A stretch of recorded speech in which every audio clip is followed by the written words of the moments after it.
se está tratando de tener toda la información, la mayor información, pero ustedes también pueden ayudarnos con eso. Ustedes pueden decir, bueno, yo voy a atender las llamadas. Hay ya un grupo de fisioterapeutas que están, por ejemplo, en las secretarías, donde facilitaron sus números de celular para poder contestar y para poder atender esta contingencia. ¿Quiénes somos los participantes? Bueno, pues varios fisioterapeutas hemos estado trabajando en este grupo. Ya ahorita les comento quiénes somos los que hemos estado trabajando. Y las temáticas que vamos a trabajar son cómo protegerse usted mismo, los síntomas y las listas de chequeo, qué pasa si usted está enfermo, el adulto mayor y las condiciones especiales y la bioseguridad. Las personas que estamos, ¿me puedes devolver un momento la anterior, Ivonne? Las personas que estamos en este grupo está coordinando Edgar Hernández de la Universidad Nacional de Colombia. Estamos Ángela Camayo Andrada, fisioterapeuta de Medellín, Viviana Estela Daza, fisioterapeuta de domicilio en Palmira Valle, Joana Rodríguez, Universidad Nacional de Colombia, Juan Manuel Reyes, fisioterapeuta de domicilio de Comesanar IPS, Karin Martina Alvis, profesora titular de la Universidad Nacional de Colombia, Mónica Andrea Rodríguez Cabal, Universidad Santiago de Cali, Rosa Robles Arrieta, egresada del Antonio José de Sucre, Corporación Universitaria, y los estudiantes Paula Andrea Ahumada Rodríguez, estudiante de la Universidad Nacional de Colombia, Julián Andrea Álvarez Cadena, estudiante de la Universidad Nacional, Universidad del Rosario, y quien les habla, Andrea Muñoz, docente de la Universidad de La Sabana.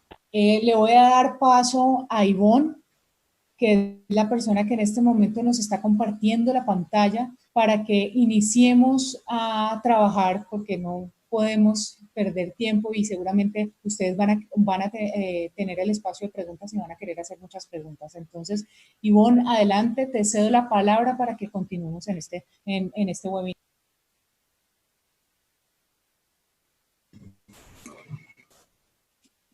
Buenas noches a todos y todas. Les agradecemos la recepción que han tenido con este webinar. Bueno, vamos a empezar con una introducción de lo que es el COVID-19.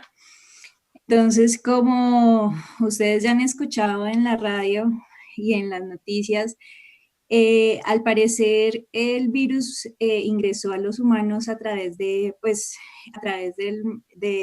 un animal. Todavía no está definido cuál fue ese animal. Perdón. Entonces, al parecer fue en el mercado de mariscos y animales de Wuhan.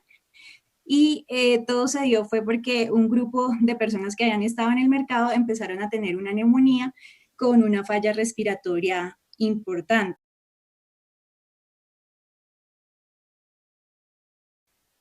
Ya en este siglo hemos tenido varias migraciones de virus de los animales hacia el cuerpo humano.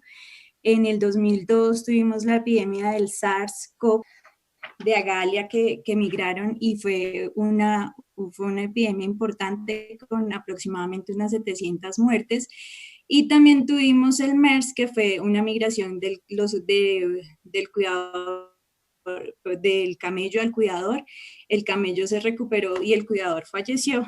Entonces vemos cómo esos virus cuando mutan hacia el organismo pues generan un problema importante de salud, y el problema de los coronavirus es que tienen una alta capacidad de infección. Entonces estos datos que les muestro acá son datos recientes del día de hoy. Ya China no es el país con más infectados, sino al día de hoy ya tenemos que el país con más infectados es Estados Unidos, con 83,000 infectados. Ese número está incrementando minuto a minuto y tenemos ya un conteo de aproximadamente 24,000 muertes, con el país con más muertes todavía siendo Italia. Entonces, pues es un problema grave para la salud pública de todo el mundo, pero tenemos pues que dentro de la enfermedad del COVID, una variación importante en el rango de severidad de la enfermedad.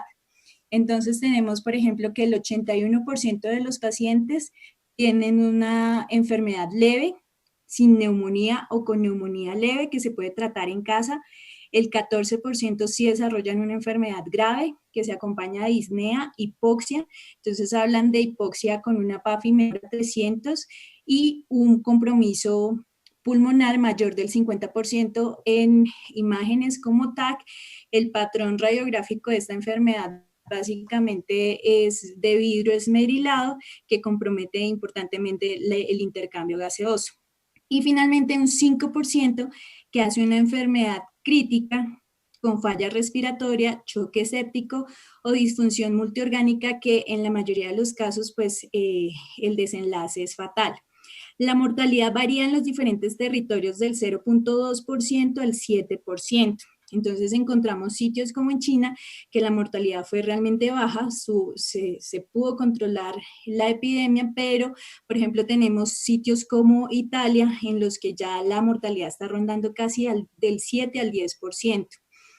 Al parecer, la posibilidad de generar una enfermedad fatal está asociada con edad avanzada, entonces pues al norte de Italia tenemos una calidad de vida, personas con una alta calidad de vida y una expectativa de vida que supera los 80, e incluso se hacen estudios de supercentenarios en Italia con personas mayores de 100 años. Entonces es probable que esa característica de la población italiana sea lo que haya llevado a una mortalidad tan alta. Sin embargo, bueno, lo otro es que también la posibilidad de generar enfermedad severa son las personas que presentan enfermedades cardiovasculares, diabetes mellitus, enfermedad pulmonar crónica, hipertensión y cáncer. Entonces, propiamente, como les decía Andrea, entonces enfocamos básicamente hacia las pautas principales, ¿cierto?, que se deben saber para informar a las personas y para la atención en casa de ese 81% de los pacientes que se pueden manejar desde casa. Entonces, los fisioterapeutas y el personal interesado en la información sobre el COVID-19 por medio de los docentes, ¿no? Los síntomas y las listas de chequeo, ¿cierto?, para brindar ese apoyo a los adulto mayor y condiciones especiales, bioseguridad y elementos de protección personal y cómo se realizaría la toma de las muestras. Entonces, como les habíamos dicho, la idea es hacer este webinar un poco más dinámico y pues la idea era compartirnos las preguntas entre los diferentes expositores. Entonces, no sé si Edgar y Andrea quieran. Buenas noches. Poder seguir trabajando con ustedes todo lo que es el coronavirus y poder entender cómo el coronavirus en este momento es una pandemia que es muy importante para nosotros tratar como fisioterapeutas a nivel nacional. Dentro de la presentación que nosotros venimos manejando, el enfoque que queremos dar es cuál sería, uno, las indicaciones que deberíamos tener como fisioterapeutas para los pacientes que están asintomáticos, para aquellos que están sintomáticos y de los sintomáticos, dependiendo del nivel de riesgo, cómo los deberíamos manejar. Como el objetivo primario es poder formar fisioterapeutas que puedan estar, uno en contacto directo con los pacientes, pero otros que van a estar en los centros de contacto para poder identificar y manejar lo que cada uno de los profesionales, cada una de las personas en general les esté preguntando. La charla la hemos manejado en estos 5 tópicos que ha expresado Ivonne. Uno de los primeros temas que vamos a trabajar, si me dan la siguiente diapositiva, es que yo no me sale el video, está detenido en mi celular, entonces no puedo ver si ya pasó la siguiente. Listo, perfecto. Entonces, cuando estamos hablando de esto, entonces el objetivo es poder ver cómo sería el contagio. Cuando estamos hablando del contagio es cómo se puede contraer el COVID. Es un punto importante que debemos tener en cuenta dentro de ese contagio, es cómo se va a transmitir. Cuando hablamos en términos de transmisión, estamos diciendo que la forma principal en que la enfermedad se va a propagar es a través de gotas respiratorias, ¿cierto? Es uno de los puntos principales. Existe un riesgo de contraer el COVID-19, ¿cierto?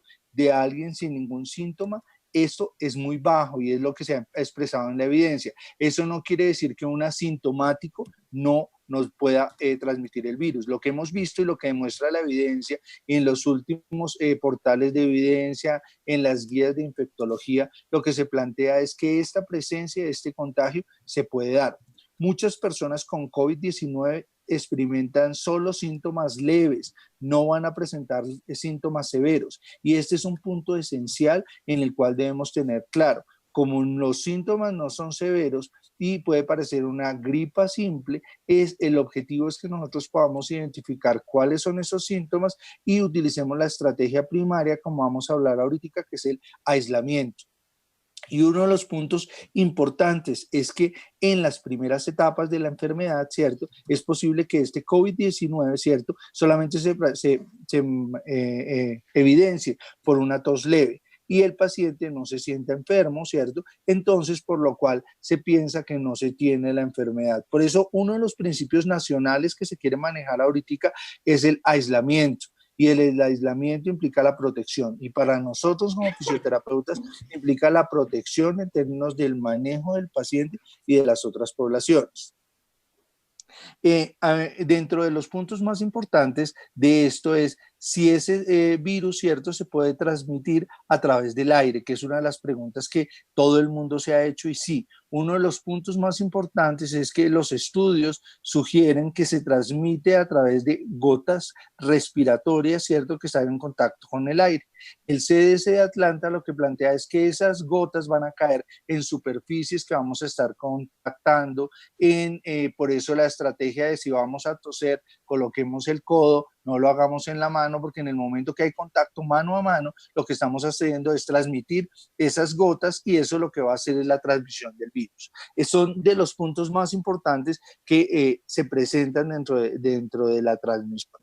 Entonces, lo siguiente es si se puede infectar con el COVID de una fuente animal. Entonces, como les había comentado anteriormente, el coronavirus migró, ¿cierto?, de un animal en el mercado de Wuhan a los humanos.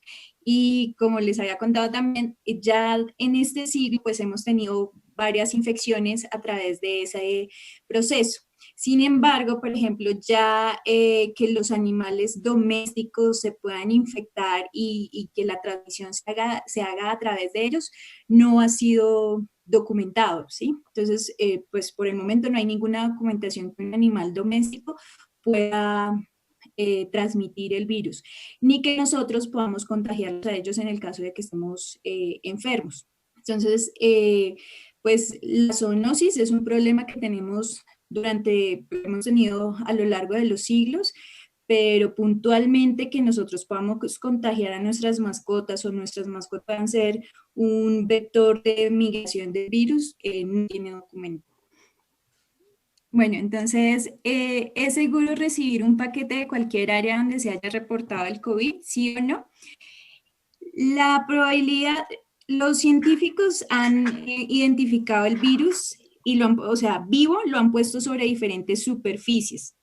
Y el virus puede durar minutos, por ejemplo, en superficies como el cartón, el plástico, en algunas, hasta horas puede sobrevivir, por ejemplo, en superficies de metal se ha encontrado que puede sobrevivir días.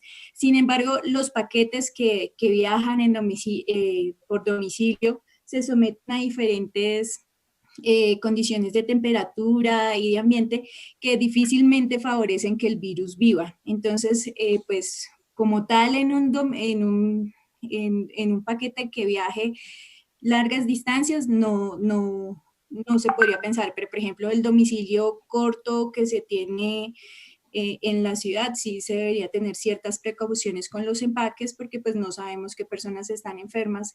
Lo ideal es que personas enfermas no estuvieran en contacto con los paquetes, pero ustedes saben que hay un porcentaje importante de la población que no va a desarrollar síntomas. Entonces sí es bueno tener precaución, sobre todo con los paquetes que vienen de la calle en cortas distancias. La otra pregunta es, ¿usar guantes de goma cuando se está en público es una forma eficaz de prevenir la infección por el nuevo coronavirus? No. La principal forma de evitar la infección es un lavado de manos recurrente. Entonces, ustedes lo han escuchado en las noticias y en los diferentes medios de comunicación, que lo importante es un lavado de manos riguroso que se haga mínimo cada 3 horas. Los guantes normalmente si uno sale a la calle con los guantes fácilmente se contaminan y es fácil llevar esos guantes a la cara, correrse el pelo, ajustarse las gafas. Entonces eso favorece mucho más la contaminación.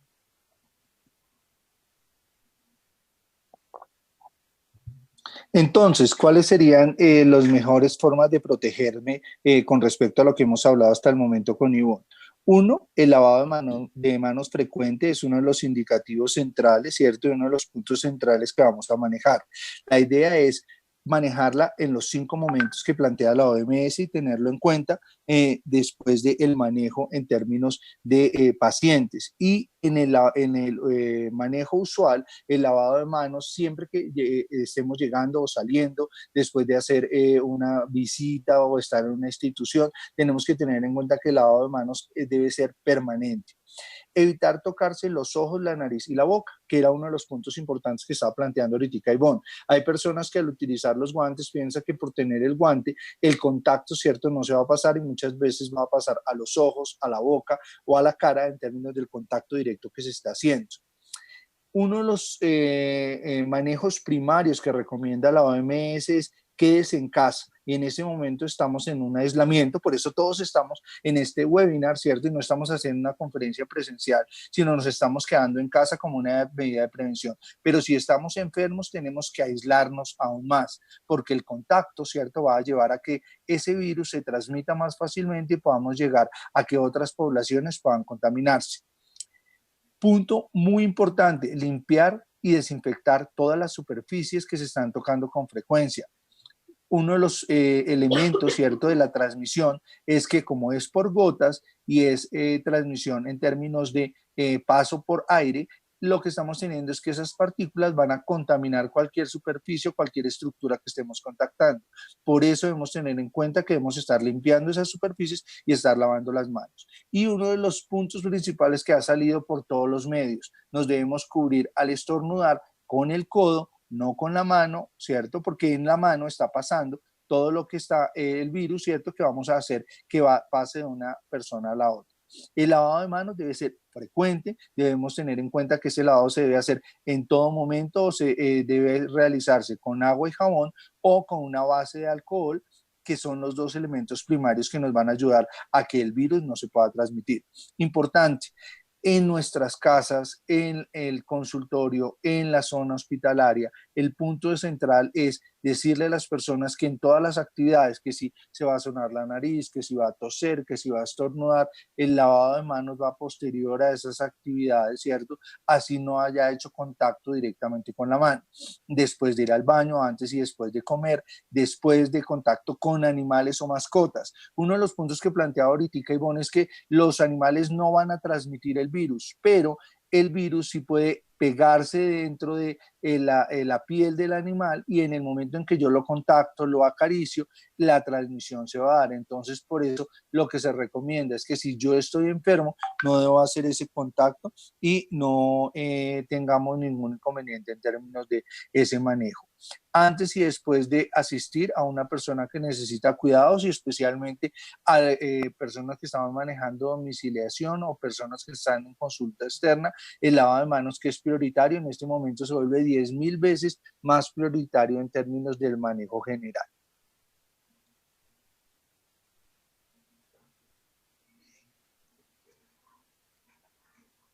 Entonces, lo siguiente es qué medidas de protección para las personas que se encuentran en zonas donde se está propagando el COVID-19 o las que han visitado recientemente esos países. Entonces, ustedes saben que por política pública nacional, el aeropuerto se cerró apenas hasta el lunes pasado y siguieron ingresando vuelos de Europa, que es un sitio que está con alta incidencia de la infección, y pues también de Estados Unidos, que había tenido un bajo diagnóstico y que pues, como les mostré, hoy superó a China en número de contagios. Entonces es probable que tengamos muchas personas que ingresaron al país, ¿cierto?, que pueden estar apenas incubando el virus. Entonces, en estas personas es supremamente importante el aislamiento. Entonces, lo ideal es que un aislamiento mínimo de 14 días, porque es el tiempo que se sabe dura la incubación del virus, con un promedio de más o menos 5.2 días que se empiezan a presentar los síntomas. En caso de que haya síntomas, la persona debe permanecer aislada en su habitación, ¿cierto? Debe identificar, por ejemplo, signos de alarma como dificultad respiratoria, y en caso de que se presente la dificultad respiratoria debe llamar a los teléfonos de emergencia para solicitar asesoramiento médico, ¿cierto? Si ya, pues obviamente si es una dificultad respiratoria, pues lo que debe es consultar a una institución de salud. De lo contrario, por ejemplo, si los síntomas son fiebre, dolor muscular, dolor de garganta, tos, son síntomas que se pueden controlar en la casa. Por ejemplo, se ha visto, y ustedes no sé si lo han visto en redes sociales, muchas personas que dicen que están llamando los números de emergencia y no van a tomarles el hisopado para confirmar si están o no infectados. Es una realidad que nosotros no tenemos el número de pruebas que tienen los países como Estados Unidos o como los países de Europa.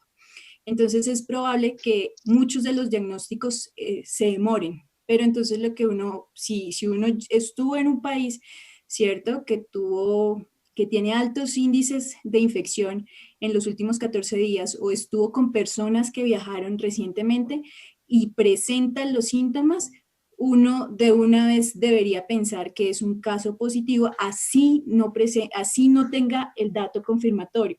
Entonces se debe mantener las medidas de aislamiento. En este sentido, entonces, ¿cuál sería el plan familiar, cierto? ¿Y qué elementos debo yo evitar? Primero, tener en cuenta de continuar las acciones preventivas cotidianas, ¿cierto? Que estamos hablando de aislamiento. Si alguien está enfermo, debemos aislarlo mucho más dentro de la casa. Se debe cuidar cada uno de los miembros del hogar, ¿cierto? Teniendo las precauciones recomendadas que ya se han dado de lavado de manos, aislamiento, todas las medidas protectivas, evitar compartir objetos personales, aislarse en términos de que uno se enfermo y notificar en el trabajo en términos de si tengo síntomas para que no podamos llevar a que se genere mayor contagio, y mantenerse informado sobre todo lo que es la situación. Pero que es importante y que es lo que se ha recomendado también desde el punto de vista psicológico, no sobreinformarse, porque si estamos aislados y nos estamos sobreinformando, si vemos el noticiero de las 7, el noticiero de las 10, el noticiero de las 12, el noticiero de las 2, pues nos vamos a sobrecargar tanto que vamos a entrar también en procesos de ansiedad. Entonces, informarnos una vez al día de qué es lo que está sucediendo, cómo va el proceso y que esto nos ayude. No son efectivos algunos puntos de los que se manejan dentro de los hábitos normales sociales. Por ejemplo, tabaquismo, uso de máscaras múltiples, tomar antibióticos, ¿cierto? Son cosas que debemos tratar de evitar porque ya sabemos que si los pacientes tienen riesgo y lo siguen haciendo, pues el problema es que el riesgo de enfermar va a ser mucho mayor. Entonces, eso lo debemos tener en cuenta en términos del manejo global. Ahora le doy el paso a Andrea, que les va a preguntar algunas cosas.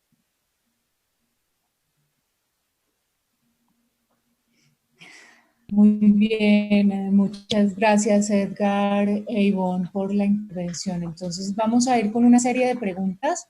Entonces, la primera pregunta, ¿cuáles son los síntomas característicos del COVID-19? Bueno, básicamente, si me regalan la siguiente diapositiva, cuando estamos hablando de síntomas característicos del COVID-19, vamos a hablar de síntomas leves y síntomas severos. Según las guías de infectología a nivel nacional y según la Organización Mundial de la Salud, vamos a hablar de la clasificación de dos grupos de síntomas. Los leves, ¿cierto? Como vamos a hablar de tos, fiebre, dolor de garganta, malestar, congestión nasal y dolor de cabeza. Pero ¿qué sucede? Cuando hablamos de leves dentro de la clasificación de la Organización Mundial de la Salud, se habla de leves y moderados, que es diferente a los graves, donde en los graves ya vamos a hablar de dificultad para respirar, dolor torácico, expectoración, náuseas, confusión, presencia de cianosis, fatiga y diarrea. Son síntomas que se están presentando y la idea es que yo pueda diferenciar cualquiera de estos dos, cómo se están presentando y qué es lo que está sucediendo dentro de la presentación, si estoy en un nivel leve, en un nivel moderado o en un nivel severo. Para eso existen las listas de chequeo, me regalan la siguiente. En las listas de chequeo hemos hablado de dos listas de chequeo, una lista para personal en general y unas listas de chequeo para profesionales. Dentro de las listas de población general, la idea de lo que vamos a mirar son estos síntomas que hemos presentado y en términos de riesgo. Hace poco empezó a circular por las redes una lista muy interesante que maneja un puntaje y ese puntaje va de 0 a 12. ¿Listo? Que va a retomar estos mismos ítems que yo le estoy planteando a ustedes. Lo que va a hacer es ver si existe el riesgo o si no se tiene el riesgo. Un primer punto importante en las listas de chequeo es si se ha estado de viaje o en contacto directo con alguna persona con COVID-19, ¿cierto? Que eso sería un factor de riesgo primario, o sea que si lo identifico, ya ese es un factor primario en el cual me indica que debería tener aislamiento en términos de contacto por la persona que acaba de llegar, directo de ella, y si yo tuve contacto con esa persona, ya tengo un factor de riesgo que está presente. Presento síntomas como tos, dolor de garganta o dolor muscular, presento dificultad respiratoria, presenta fiebre, temperatura mayor o igual a 37.8 grados centígrados. Si están presentes esos síntomas, la idea es que debo tener en cuenta que lo que les acabo de decir, algunos pueden ser leves o medios. Si estamos hablando de leves o medios, lo que estamos diciendo es que el aislamiento sería el tratamiento más eficiente. Lo que nos decía Ivonne al inicio, el 80% de la población que esté infectada va a tener una recuperación de más o menos en un periodo de 2 semanas y no va a necesitar un manejo de hospitalización ni un cuidado intensivo. Solamente el 20% que va a presentar un riesgo mayor, la idea es que deben manejar una hospitalización, ¿cierto? O un manejo en unidad de cuidado intensivo. Se dice que de ese 20%, solo un 5% nos llegará a las unidades. Presenta alguna de estas condiciones y son factores que son concomitantes a la presencia del coronavirus y que nos indica que puede aumentar el riesgo. Mayores de 65 años, diabetes, hipertensión, enfermedades cardíacas. Entonces, si ustedes ven en la lista en verde, nos está diciendo si identifica alguno de estos, podemos hablar de cuarentena y esa cuarentena debe estar dada porque estuve en estado de viaje o estuve en contacto con ese tipo de persona. Si presenté los síntomas leves, ¿cierto? La idea es que yo puedo determinar que necesito un manejo en casa que no implica desplazarme a los sitios hospitalarios y eso es lo que le vamos a decir a los pacientes y lo que vamos a manejar con ellos. Y tercero, en términos de las personas de riesgo, ahorita vamos a ver que existen algunas poblaciones que van a estar más en riesgo que otras. Y la lista de chequeo en términos del CDC que nos revisa exactamente, me regalan la siguiente, que nos revisa exactamente lo que estamos planteando, me va a mirar los mismos criterios de riesgo. Si ustedes se dan cuenta, esta es la lista que planteó el Centro Mundial de Enfermedades, en donde en la ciudad de Atlanta, donde nos dice si usted estuvo en contacto con un enfermo, si he estado de viaje, la población riesgo, si tengo los factores concomitantes, si he tenido los síntomas, y eso me da una determinante de las personas que van a estar en riesgo o no. Y unido a eso tenemos las listas de chequeos para profesionales, que ya no van a la sintomatología, sino al profesional conoce el manejo que se debería hacer con la población. Ejemplo, conoce la red de atención, tiene información actualizada sobre los líderes, ¿cierto? Y la notificación y las líneas de seguimiento para el COVID-19, conoce los formatos de reporte institucionales, conoce las áreas definidas de atención, conoce la identificación rápida de casos y cómo se van a clasificar los casos. Y en la siguiente, si me regalan la siguiente diapositiva, En la siguiente, ustedes pueden observar entonces ahí la lista de chequeo de profesionales, y si me regalan la siguiente, vamos a encontrar un flujograma muy interesante en términos de detección de síntomas. Y esa es la propuesta que queremos manejar con las personas que van a manejar contacto por intermedio de los call centers. Este contacto va a ser en las personas que se está manejando por atención telefónica. Esta propuesta la realizó el Consenso Colombiano de Atención, Diagnóstico y Manejo del COVID-19 de la Sociedad de Infectólogos, en donde se plantea un contacto telefónico, y de acuerdo al contacto telefónico, ¿cierto? Vamos a aplicar el cuestionario sobre síntomas actuales, ¿cierto? Y nexo epidemiológico, fue lo que acabamos de hablar. Si presenta el riesgo o no, ¿cierto? Vamos a ver pacientes que son sintomáticos o no sintomáticos. Si los pacientes son sintomáticos, ¿cierto? Con nexo epidemiológico, quiere decir con contacto con personas que tuvieron el coronavirus, vamos a manejar por teleasistencia para manejar pacientes asintomáticos con manejo de aislamiento en casa, o a pacientes sintomáticos en términos de que necesiten hospitalización en caso de que su sintomatología sea severa, o si necesitan simplemente un manejo de síntomas leves con aislamiento. Esa es la propuesta global que se maneja en términos de los síntomas, Andrea. Gracias, Edgar, por tu explicación.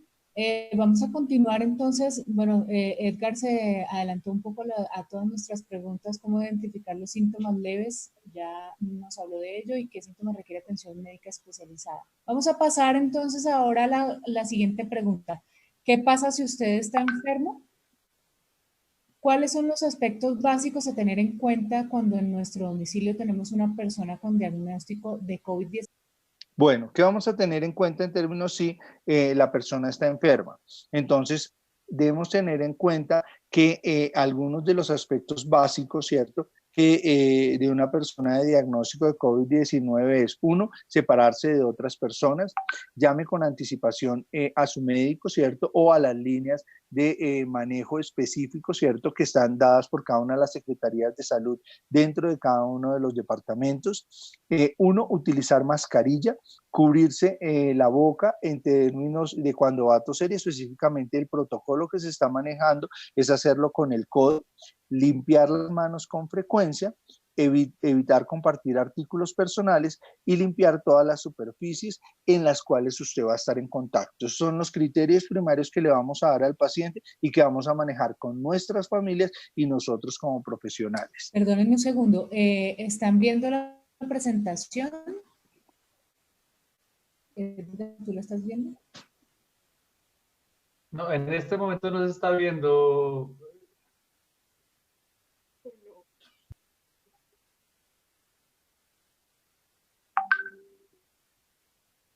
Y Andrea, yo estoy sin imagen desde el inicio, entonces yo estoy con el que ustedes pasan la imagen. Pero me dicen acá, según lo que estoy observando en lo que respondan, dicen que no se ve la presentación. ¿Me colaboras con la presentación, por favor?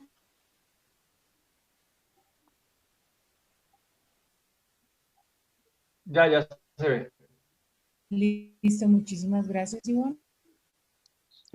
Estamos en la diapositiva número 19.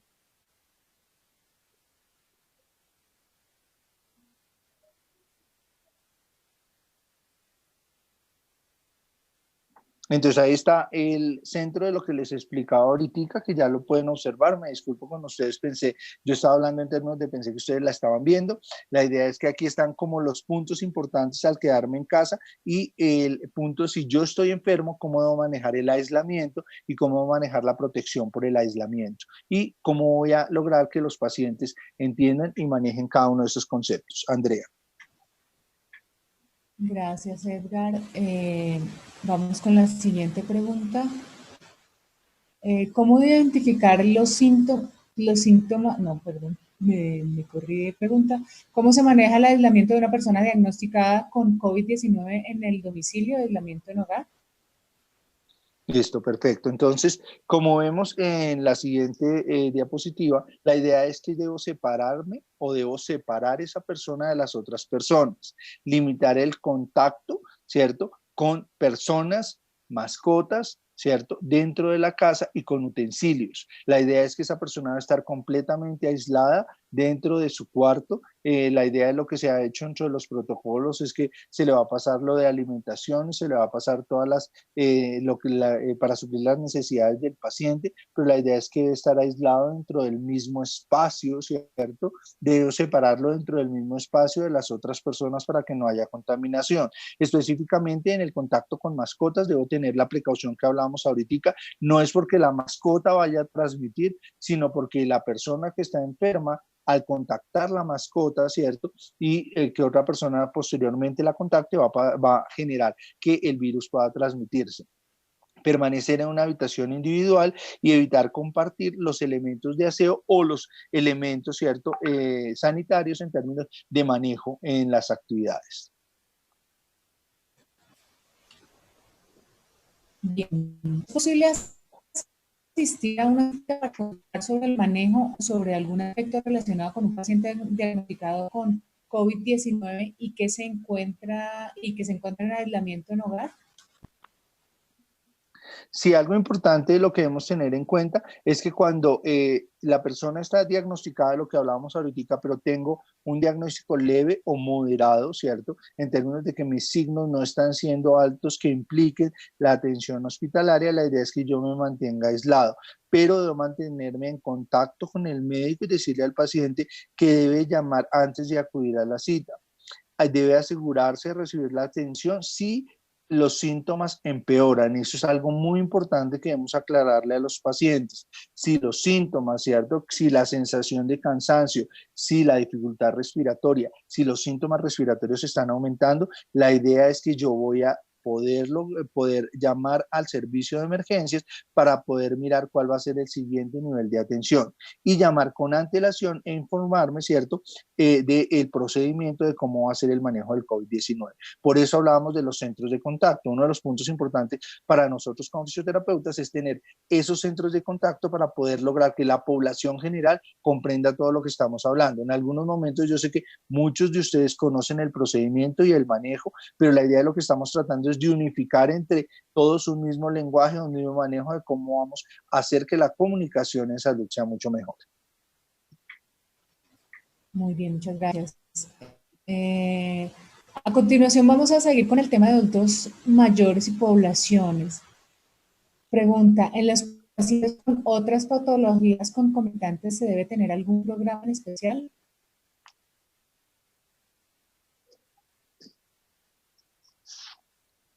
Sí, tenemos presentación. Se ve la siguiente diapositiva, Andrea. Sí, señor, sí se está viendo. Listo. Entonces, tenemos 4 poblaciones de riesgo que ha declarado la OMS y que se ha declarado en las guías de infectología, que son las que vamos a tener mayor precaución. 1, adultos mayores. 2, pacientes con enfermedades pulmonares como asma y EPOC. 3, mujeres embarazadas. 4, personas que viven con VIH e inmunosupresión. Son 4 de las poblaciones con las cuales vamos a tener el manejo más importante que vamos a tener en cuenta. Ustedes en el margen derecho de la diapositiva ven una de las infografías que vamos a empezar a circular por los portales desde las asociaciones, tanto de ASCOFI, COLFI, ASCOFAFI, ACEFIT. La idea es que vamos a empezar a remitir toda esta información. Esta es una de las infografías que ya fue creada y una de las poblaciones riesgo que vemos es adultos mayores. ¿Qué sucede con adultos mayores? Todos ya sabemos y vieron la restricción que se dio a nivel nacional porque el riesgo aumenta y más cuando tenemos enfermedades concomitantes o comorbilidades. Entonces la idea es que si el paciente además de esto tiene diabetes, hipertensión o enfermedades cardiovasculares, el riesgo se incrementa al doble o al triple. Algunos estudios que ya están saliendo ahorita en términos de atención de pacientes con coronavirus han encontrado que los pacientes incrementan el doble o el triple de riesgo de hospitalización y de mortalidad de acuerdo a que aumenta la edad. Se dice que los 65 es el primer punto de corte y el segundo punto de corte van a ser los 75. ¿Cuáles son las medidas? Lo que hemos venido manejando hasta el momento y hay que enfatizárselo a los pacientes, quedarse en casa, evitar salir al máximo o recibir visitas, porque ¿qué sucede en algunos momentos? ¿Cierto? Ahorita tenemos el aislamiento, entonces con el aislamiento el recibir visitas no se está presentando, pero en términos de que el aislamiento obligatorio se llegase a levantar, la idea es que hay que tratar de decirle a los mayores que las visitas de los primos, los tíos, los amigos no se pueden dar porque toca manejar el aislamiento total. Frecuente lavado de manos y limpieza y desinfección de zonas, incrementar la distancia de separación entre una persona con otra. La norma que estamos diciendo es que es entre 2 a 3 metros, pero con adultos mayores lo que se refiere es que el distanciamiento sea de 6 metros en términos de cuando estemos aislados en términos de la separación. Aprovechar el tiempo en casa, realizarlo, se dice que se le recomiende a los adultos mayores y dentro de eso otro de los grupos que estamos trabajando con la asociación, la idea es que va a trabajar todo lo que es las guías de manejo para estimulación de actividad física, para promover actividad física, para promover hábitos saludables y lo que es el manejo de recreación y tiempo libre. Y si hay presencia de los síntomas en adultos mayores, hay que decirles que si hay presencia de estos, la idea es consultar a su médico directamente. Otra de las poblaciones centrales que vamos a manejar, entonces estamos hablando que son las personas con enfermedad pulmonar y asma, en las cuales uno de los puntos importantes que hay que recordarle a los pacientes es que no hay tratamiento directo para el COVID-19, pero sí tienen su tratamiento para sus procesos primarios. Si está el proceso primario, lo primero que debemos evitar es los alergenos que nos desencadenen el problema, ¿cierto? Si los pacientes tienen enfermedad pulmonar obstructiva crónica y hemos logrado el programa antitabáquico, la idea es que se mantenga y que no se van a presentar hábitos de tabaquismo porque eso nos puede aumentar el riesgo. Y dentro de medidas conexas, ¿cierto? Vamos a manejar, uno, evitar el contacto, lavado de manos, limpieza de zonas, pero el más importante que determina tanto el Ministerio como la Organización Mundial de la Salud es pedirle a los pacientes que traten de tener su dosis de medicamento mínimo con una fórmula para 30 días y que esto nos ayude para evitar salir de casa, sino que estemos en casa evitando el contagio. Y lo más importante, si presentan síntomas adicionales a los regulares, la idea es que manejemos, ¿cierto?, el servicio de salud para manejo inmediato, dado que el riesgo se incrementa al doble según las guías. Andrea. Edgar, ¿las personas con VIH e inmunodeprimidas tienen mayor riesgo de COVID-19 que otras personas? ¿Qué necesidades adicionales se les puede dar a este tipo de personas? Bueno, importante, si me regalas la siguiente, ¿qué se ha encontrado con las personas con VIH y las personas que tienen inmunosupresión?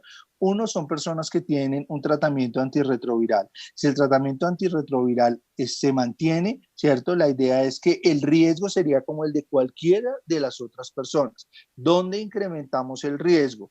Primero, cuando las personas no tienen el medicamento antirretroviral, el riesgo se incrementa 3 o 4 veces. El tener el VIH aumenta el riesgo, pero la Sociedad de Infectología del VIH, ¿cierto?, en sus últimos pronunciamientos y en el último coloquio que se hizo la semana pasada de manera virtual, lo que determinaron es que el paciente con VIH tiene el riesgo, tiene que tener las precauciones igual que toda la población, pero desde que mantenga su recuento de células CD4 de manera adecuada va a mantener un bloqueo en términos del manejo del riesgo alto. El tener el manejo de los medicamentos antirretrovirales y el estar pendiente de cualquier signo adicional que se esté presentando.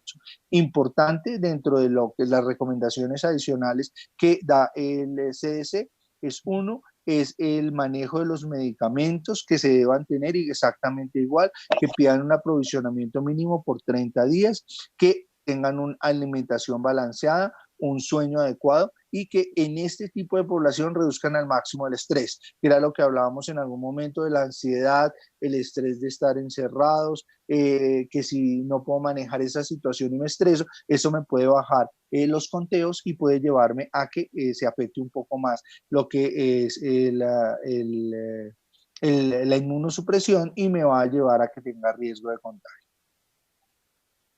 Muchas gracias.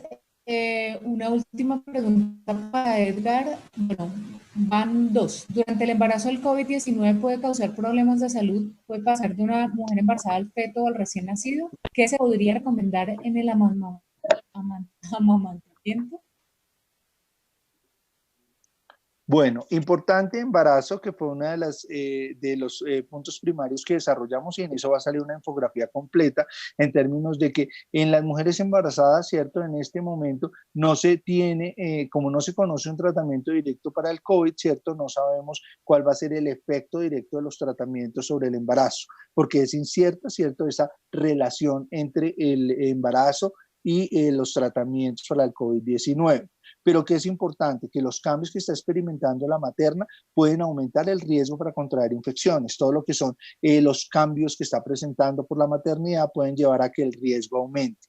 ¿Qué es importante en términos del manejo como tal del niño? No se sabe todavía, estamos en estudio, ustedes saben que exactamente como todos los países, es incierto la transmisión o el contagio, ¿cierto? Pero se debe tener en cuenta que existe una relación entre madre e hijo, y esa relación entre madre e hijo debe manejarse en todo momento. Y por eso cuando vamos a hablar de lactancia en un momento, nos vamos a dar cuenta que es imprescindible el manejo en términos del proceso de lactancia para manejarlos, evitar el contagio madre-hijo.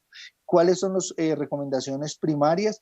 Lavado de manos, aislamiento, cubrirse en el momento de toser o estornudar, pero lo más importante, ¿cierto?, va a ser el proceso de la lactancia materna. Si me regala la siguiente, Andrea. Entonces, ¿qué se podría recomendar para la lactancia? Las recomendaciones para las madres sintomáticas, ¿cierto?, en términos de que se permita la alimentación madre-hijo, es que uno, se haga lavado de manos antes de realizar la lactancia materna. La idea es que no hay estudios que demuestren en este momento si la transmisión por leche materna, ¿cierto?, se está dando madre-hijo para la presencia.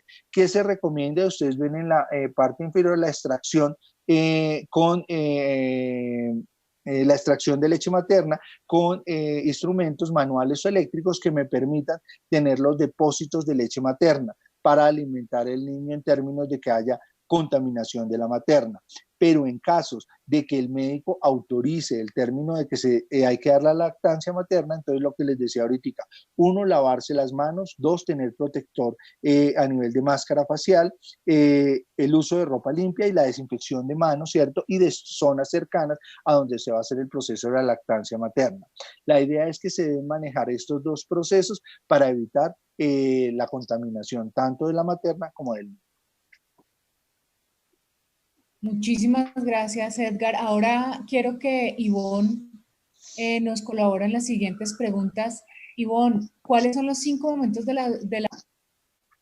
Bueno, como les hemos dicho a lo largo del webinar, dentro de las medidas para evitar el contagio, pues principalmente está el lavado de manos.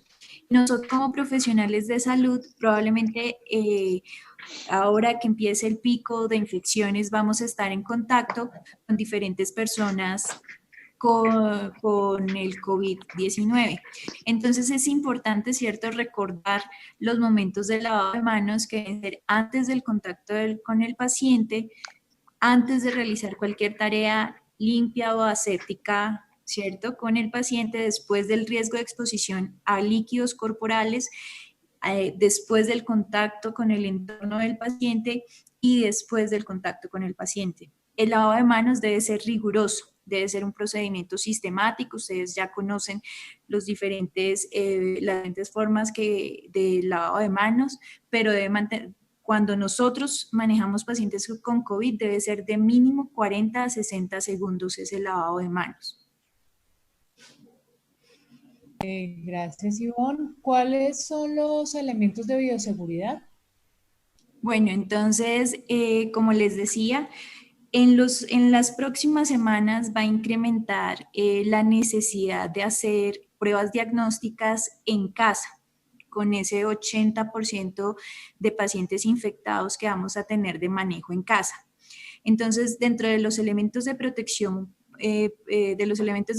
personal que se han definido para la emergencia COVID-19 está la protección ocular, que debe ser con sello. Las gafas que ven en la imagen no son las apropiadas. Si se utilizan esas gafas, debe haber adicionalmente una careta o una pantalla facial, porque las gafas que se pueden utilizar son las que traen un sello hermético a la piel alrededor de los ojos para evitar cualquier salpicadura. En el caso, cuando vamos a hacer como tal la prueba diagnóstica del hisopado nasofaringeo, es necesario utilizar más respiradores con filtro N95, porque es un procedimiento que va a generar aerosoles. Entonces, no se debe hacer el aspirado nasofaringeo con tapabocas normal. El tapabocas normal es simplemente cuando se entra por alguna razón en contacto con el ambiente del paciente, cuando se va a hacer alguna revisión general, pero si hay procedimientos que generan aerosoles como es el aspirado nasofaringeo, es esencial la protección con el respirador N95. Guantes, entonces los guantes deben ser estériles para hacer la toma de la muestra, porque estamos en contacto directo con la vía aérea del paciente. Si no vamos a ser aspirados, sino por el contrario, estamos en una sesión de revisión de síntomas del paciente, de cómo está, sí podemos mantener con guantes no estériles el ingreso a la habitación del paciente. El gorro en la mayoría de las guías lo manejan como opcional. Sin embargo, nosotros sugerimos que el gorro sea un elemento esencial de protección personal, porque fácilmente el cabello se puede contaminar con aerosoles fácilmente, entonces sí es mejor tener la protección esencial del gorro. Y la bata de manga larga antifluidos, pues para proteger pues básicamente todo el cuerpo de la persona o del fisioterapeuta que está entrando a hacer la prueba diagnóstica. ¿Cómo se deben poner los elementos de bioseguridad? Bueno, eso es muy importante que lo tengan en cuenta, porque muchas de la facilidad de contaminarse está mucho en la forma en que uno manipula los elementos de protección personal. Entonces, para colocárselos, lo primero es que usted debe recogerse completamente el cabello, ¿cierto? Se coloca el gorro que le cubra la cabeza completamente, que no le salgan pelitos alrededor ni nada, que esté completamente cubierta la cabeza. Se hace un lavado de manos, recuerde que debe durar de 40 a 60 segundos. Se debe colocar guantes de manejo, o sea, guantes no estériles. Luego continúa con la bata antifluidos, ¿cierto? Manga larga, se la ajusta. Luego la máscara N95. El respirador es importante que no genere fugas. Entonces ustedes deben probar al inspirar o al expirar que no se mueva el tapabocas. Luego, las gafas, ¿cierto? El elemento de protección ocular debe garantizar el sello que les había dicho anteriormente. Si no, es importante tener una máscara, ¿cierto? O una careta completa. Y finalmente, se coloca los guantes estériles con los que vaya a realizar el procedimiento del aspirado nasofaringeo. ¿Cómo debe retirar esos elementos de protección personal? Entonces, después de hacer el hisopado, usted debe retirarse los guantes estériles, ¿cierto? Y los debe depositar con el material sobrante del hisopado dentro de una bolsa roja para desechos biológicos. Posteriormente, debe salir de la habitación, ¿cierto?, del paciente y ubicar un lugar seguro en el que usted se pueda retirar los elementos de protección personal. Debe aplicar alcohol sobre los guantes de manejo y lo primero que va a empezar a retirarse es la bata hacia afuera, enrollándola hacia afuera, para que usted no tenga contacto con la parte externa de la bata. Posteriormente se retira la protección ocular y los guantes, cierto manejo. El tapabocas se lo va a retirar cogiéndolo de las tiras por atrás de la cabeza, ¿cierto? Sin tocar la parte delantera del tapabocas, y si ese tapabocas debe reutilizarlo, debe depositarlo directamente en una bolsa plástica. Finalmente debe retirar el gorro y un lavado de manos también extenuante de 40 a 60 segundos. Listo, Andrea. Muy bien, muchas gracias, Ivonne. Vamos a continuar con la toma de muestras. Ivonne, creo que tenemos problemas con Edgar. Bueno, lo siguiente es que no sé si en el auditorio tendrían algunas preguntas antes de continuar con la presentación de toma de muestras sobre la primera parte de la presentación. Hay una pregunta, si quieren se las puedo leer, ¿les parece? Sí, señor. Gracias. Sí, muchas gracias. Pregunta Erika Paredes. Oye, tengo una pregunta. ¿Cómo se debe ventilar un paciente con COVID-19? Bueno, para esa pregunta los invitamos al próximo webinar que va a haber el sábado, que va a ser específicamente del manejo de cuidado crítico de los pacientes, de ese 5% de pacientes que generan una enfermedad grave, ¿sí? Que por las altas tasas de incidencia, pues van a ser una carga importante para los sistemas de salud. De todas maneras, pues esa pregunta no está dentro del objetivo de este primer webinar, sino como les digo, es para el próximo webinar que es el sábado. Pero de todas maneras le puedo recomendar, la Sociedad Americana de Cuidado Crítico ayer publicó las guías de manejo con unos flujogramas muy sencillos para la ventilación mecánica de los pacientes con COVID. Esos pacientes hacen SRA, ¿cierto? Por el patrón de vidrio esmerilado, entonces tenemos unos pacientes con unos problemas importantes de la distensibilidad pulmonar. Entonces lo primero es que van a hacer una ventilación de protección pulmonar con altos niveles de presión positiva, pero como les digo, los invito a la charla del sábado que va a ser enfocada precisamente en ese tema. Edgar tuvimos un inconveniente con la red. Edgar está por otro lado escuchando nuestra conversación, entonces voy a conectarlo por mi celular para que él también nos responda la pregunta. Permítanme un segundo, por favor. Listo, puedes hablar. Importante con lo que estaba planteando Ivonne y la pregunta que hicieron es dentro del tratamiento de los pacientes con COVID-19 y como estamos hablando de pacientes domiciliarios, pacientes de consulta externa, pacientes de hospitalización y de unidad de cuidado intensivo, parte de los puntos importantes que planteó fue todo el proceso de bioseguridad. Si ustedes tienen un paciente domiciliario el cual presenta COVID-19, lo que estamos recomendando y lo que recomiendan las guías nacionales e internacionales en ese momento es, uno, si usted utiliza todos los elementos de protección, puede acercar y manejar el paciente en términos de los procesos inmediatos que necesite el paciente. Pero lo que se recomienda en este momento es enviar lo que tratando de trabajar con algunos grupos, son programas de ejercicios que el paciente pueda hacer de manera independiente en casa, dado que el contacto y la transmisión, si no se cuenta con los elementos de bioseguridad, no es recomendable realizar. Entonces es un elemento importante de lo que vamos a manejar. Si el paciente está en hospitalización, se recomienda que el paciente, ¿cierto?, haga sus programas de, por ejemplo, si el paciente es leve, moderado y necesita uso de oxígeno, la idea es que se le va a colocar el medio de oxígeno. Si necesita la administración de aerosoles, la idea es que usted tenga todo el equipo de manejo de protección para administrar el si ya necesita el micrófono predeterminado ha cambiado a micrófono. Espérame un segundo, Edgar, que abrieron un micrófono. Ya. Si usted lo va a manejar entonces en hospitalización, ya lo que decíamos ahorita, si usted lo va a manejar con aerosoles, que tenga toda la protección. Algo de lo que debemos evitar, ustedes ya vieron en todos los comunicados que hay desde sistemas nacionales de salud mundiales, que es evitar la contaminación de los profesionales de salud. Entonces hay que tener todo el equipo necesario para el manejo de los pacientes. Me están preguntando que se pueden repetir, por favor, dónde están las guías de manejo en cuanto a ventilación. Ivonne.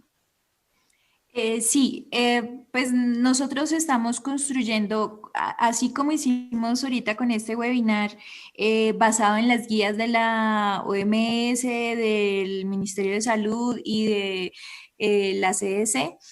Hay un grupo de la asociación que está haciendo lo mismo y por eso el webinar del sábado.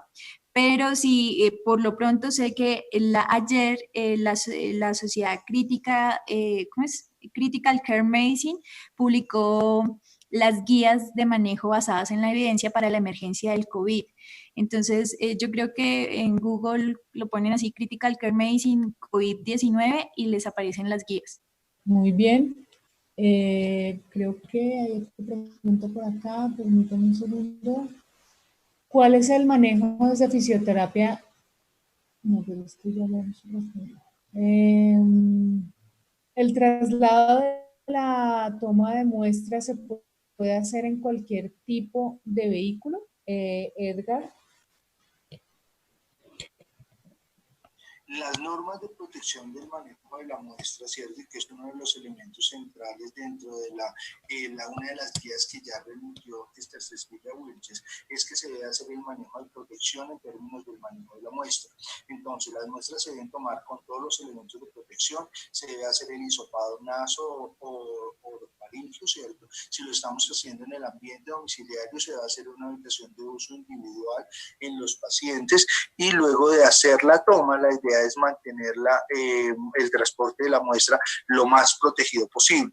La idea de esa protección de las muestras se dice que si el transporte es externo, ¿cierto?, de una institución a otra por vía terrestre, ¿cierto?, o a una larga distancia, se debe tener un recipiente principal o primario para manejo de la información que nos permita tener la muestra a una conservación a nivel en términos de manejo de congelamiento. Si la muestra se va a demorar más de 5 días a menos de 70 grados centígrados, ¿cierto? Y si es menor o igual a 5 días, la idea es que se debe mantener en un periodo de proceso de enfriamiento de 4 grados centígrados. La idea es que ese embalaje se debe tener en términos en un recipiente de conservación y debe estar adecuado, identificado adecuadamente para tener todos los datos del paciente y las características del paciente. Si el transporte de la muestra es interno, la idea es que se hace dentro de un sitio de hospitalización, de consulta externa o de UCI al laboratorio. La idea es que ese recipiente, ¿cierto?, debe estar con la muestra, debe estar cerrado, debe tener la identificación del paciente y inmediatamente lo llevamos al laboratorio para la adecuada toma y procesamiento de la muestra. Gracias, Edgar. Por acá tengo otra pregunta. ¿Qué se me hizo? Ya. Ivonne, te agradezco que me ayudes con esta pregunta. ¿Es necesario colocar la escafandra blanca para la toma de muestras o manipulación de este tipo de pacientes? No, nosotros tenemos los elementos de protección personal que les estamos describiendo acá, son los que están dispuestos en las guías del Ministerio, de la Secretaría y de la OMS. Uno pues ha visto, por ejemplo, en China y en Italia que en algunas partes manejan ese tipo de overoles que cubren hasta la cabeza, pero nosotros realmente no vamos a contar con ese tipo de protección para nuestra emergencia. Entonces, las guías del ministerio y de las secretarías distritales de las secretarías de salud a lo largo del país se están basando sobre la bata, el respirador N95, las gafas con sello, caretas si las hay y el gorro, no más.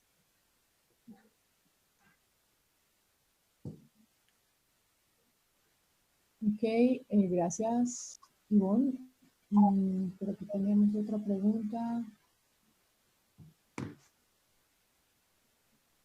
Ya les pongo...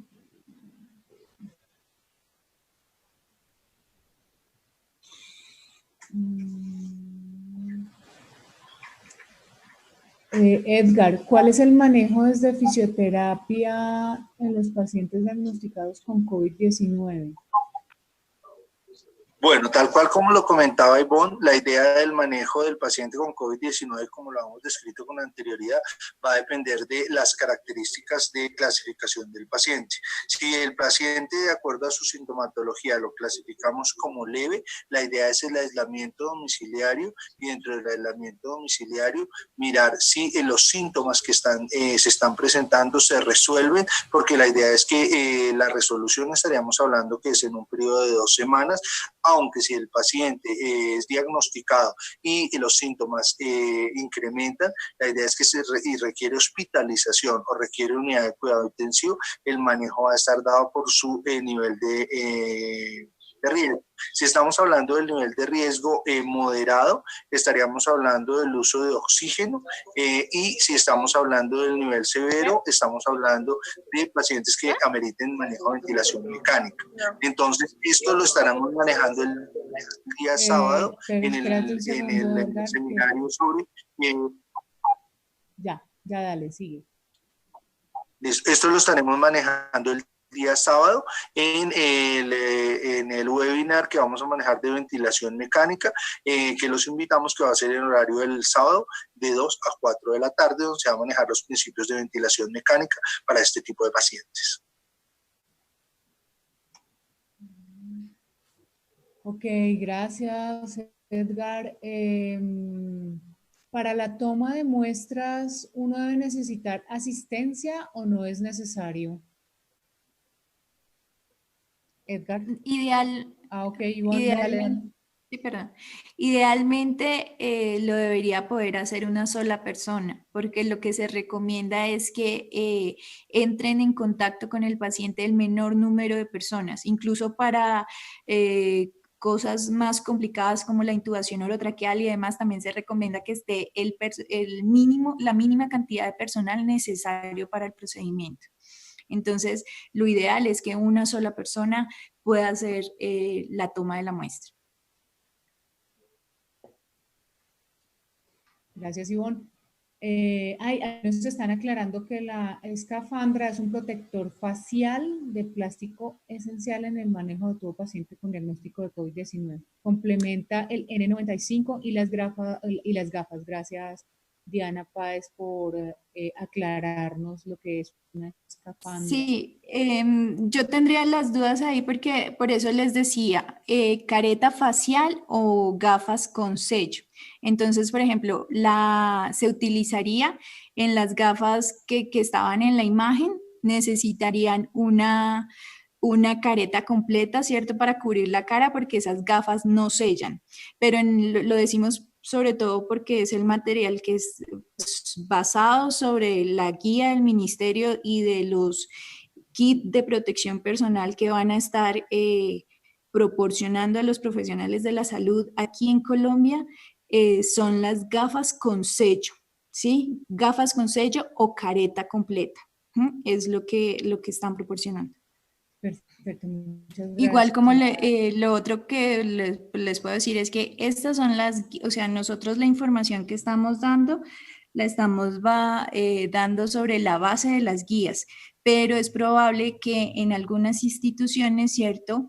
Dependiendo pues de si son públicas o privadas, varíe la calidad de los elementos de protección, pero pues esto sería lo básico que requerirían para el manejo y la atención. Muchas gracias, Ivonne. Aquí tenemos dos preguntas. Voy a unir dos preguntas. Una es: una persona que tenga COVID-19 puede contagiar a su familia mediante la preparación de los alimentos al probarlos directamente sobre la preparación o al estornudar sobre la preparación. Sí, idealmente la persona que está enferma no debería estar preparándole los alimentos al resto de la familia. Debería estar completamente aislada. Uno diría, bueno, es que igual se cocina y muere el virus, pero pueden haber partículas virales que no, pues, o sea, se pierde toda la higiene en la preparación de los alimentos y estornuda o prueba la comida y no se garantiza que por el calor y la temperatura las partículas virales mueran. Entonces, una persona con COVID no debería estar preparando los alimentos de la familia. Yo quiero complementar la respuesta que me pareció perfecta. Yo creo que si la persona que tiene la enfermedad o el COVID-19 está en la cocina preparando los alimentos, se rompe la primera medida, que es el aislamiento. O sea, en eso creo que hay que ser bien claros, ¿no? Si la persona está exponiendo a las demás, solamente el hecho de salir del aislamiento sin necesidad de preparar los alimentos ya está haciendo un acto de irresponsabilidad porque está contagiando a todos los de la casa. Entonces, él tiene que estar en aislamiento. Ese es el principio básico para poder prevenir el contagio, ¿no? Gracias. Esther, bienvenida, muchas gracias por estar por estos lados, qué bueno. Aquí estoy escuchándolos y muy contenta de ver que había tanto cupo que me tocó esperar para poder entrar. Muchas gracias por estar acá. Bueno, aquí tengo otra pregunta. Si un paciente asiste a terapia respiratoria por dificultad respiratoria, pero no sabe si está contagiado con COVID-19 o no.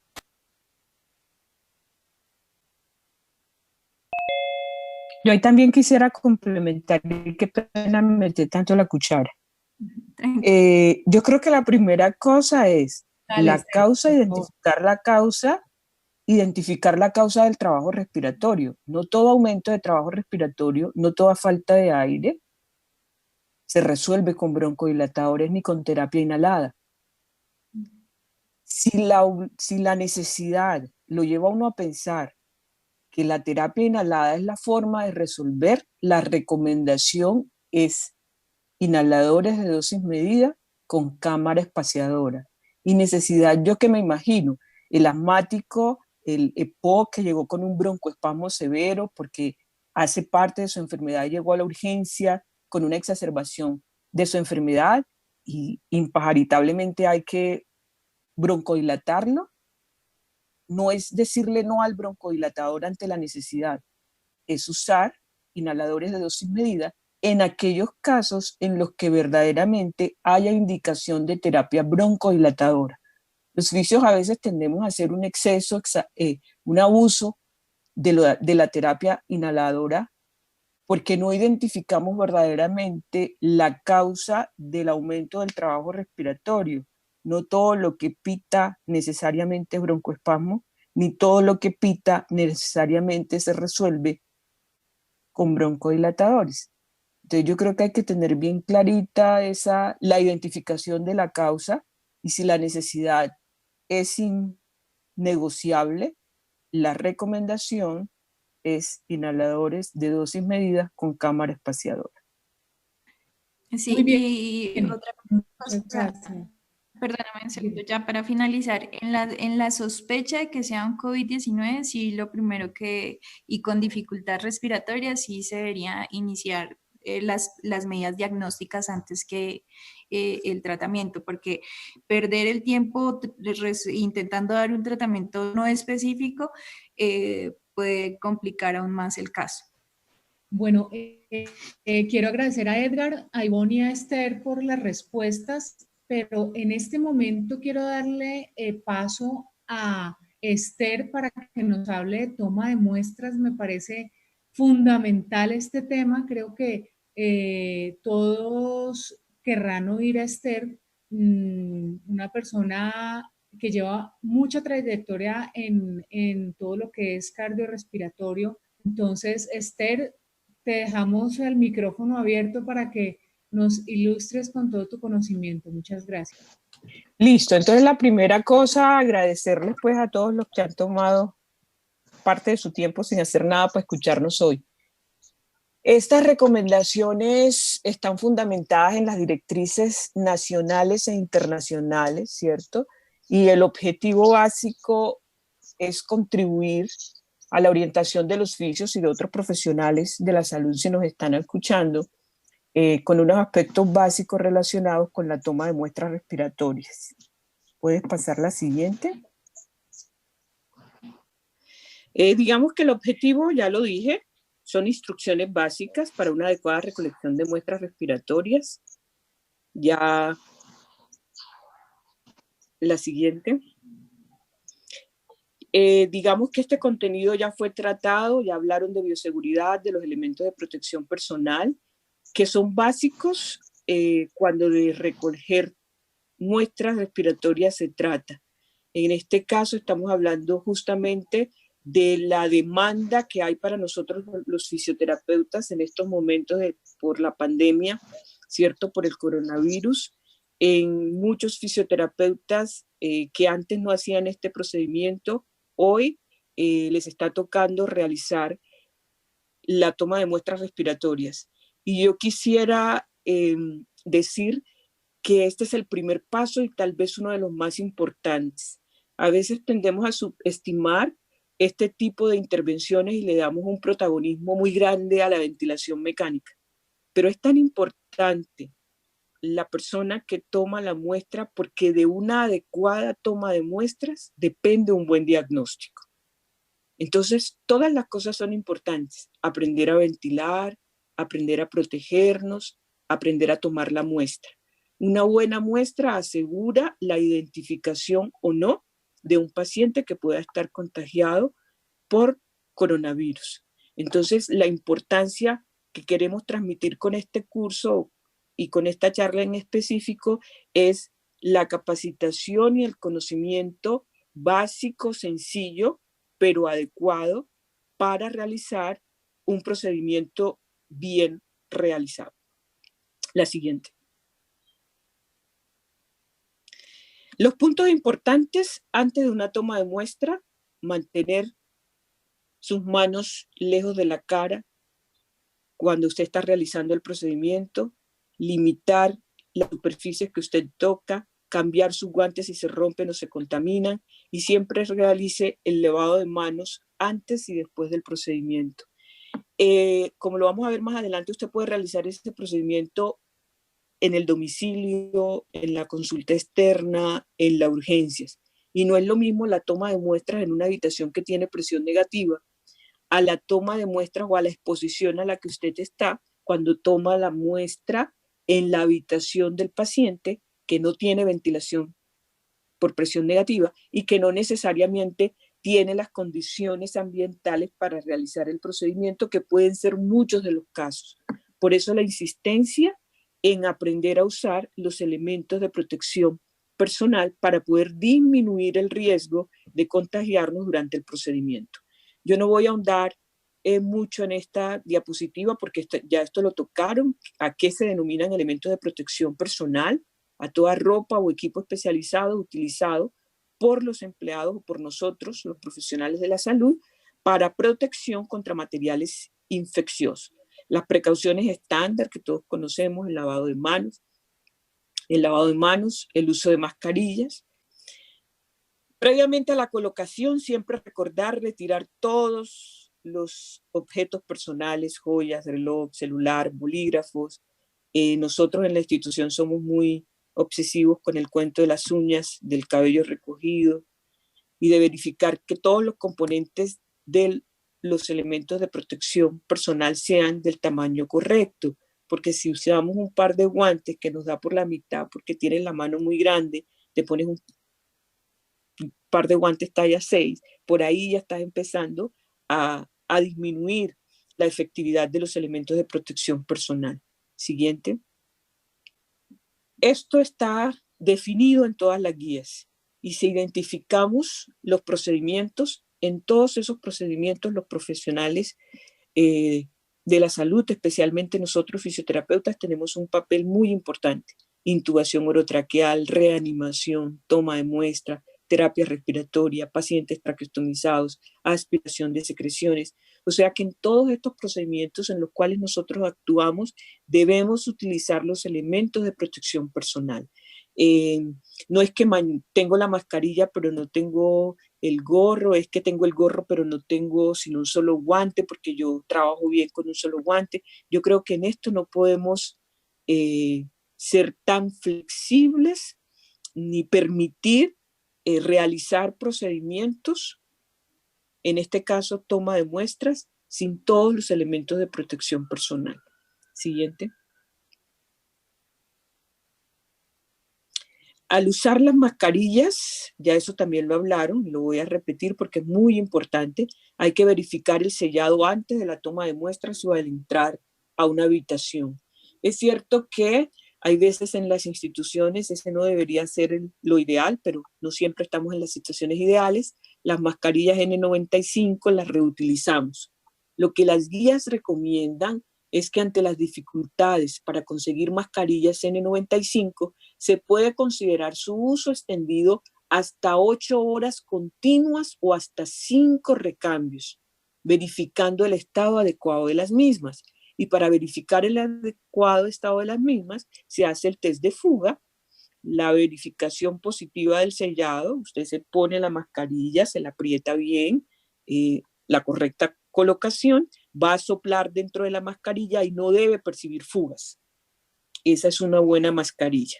Si usted la lleva 4 horas y hace esa prueba y siente escapes hacia sus ojos, hacia las orejas, esa mascarilla ya no es efectiva y deberá usar otra mascarilla.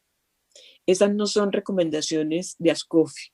Estas son orientaciones de ASCOFI basadas en las recomendaciones, en los lineamientos de la guía de la CDC, de la OMS, que han definido claramente cómo usar los elementos de protección y hasta cuándo usar los mismos. Siguiente. Esto es una realidad, yo no lo voy a leer, ahí está bien clarito. Debemos tomar las tomas de muestra en el sitio en donde está indicado por cada una de esas entidades. Por lo tanto, pueden ser realizadas en el domicilio, pueden ser realizadas en la consulta externa, pueden ser realizadas en urgencias. Siguiente.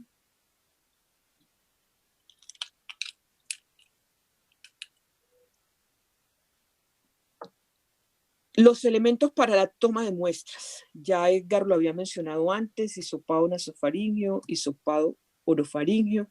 ¿Qué es un hisopo? El hisopo es el bastoncillo, la varita o la varilla de algodón con el que vamos a utilizar para recoger la muestra, ¿cierto? El medio de transporte viral que lo dan, el bajalenguas, el recipiente primario, el recipiente secundario, el recipiente terciario y un marcador que debe estar disponible con todos los elementos para marcar la muestra en aras de que después que usted cogió el escobillón y tal, no se va a meter la mano en la blusa o en el pantalón, porque ya tienen los guantes contaminados, para buscar el marcador para marcar. O sea que el marcador es un insumo que debe estar ahí al ladito, disponible para que no necesites después buscarlo en tu ropa para marcar las muestras.